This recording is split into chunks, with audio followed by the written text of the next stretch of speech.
President Trump continues to monitor the situation closely, and he has remained in constant contact with FEMA and emergency responders.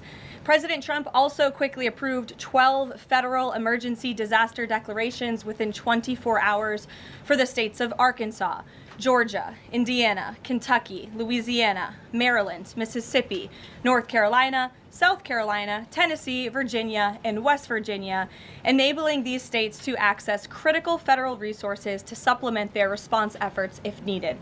These declarations will help state-led efforts of turning power back on, clearing roads for emergency services, and keeping communities safe. The White House will continue to correspond directly with governors and local officials in the coming days, especially in those states that were harshly impacted by this storm. All right, let's slow this down for a second, because this sounds responsible on the surface, but listen closely. Trump says he's monitoring the situation closely, approving emergency declarations, staying in contact with FEMA. That all sounds comforting, right? That's the point. This is textbook optics. Strong verbs, vague details, no accountability. Notice what's missing. There's no mention of preparedness, no explanation of why these systems weren't ready before the storm, no acknowledgement of federal failures, no commitment to long-term infrastructure fixes.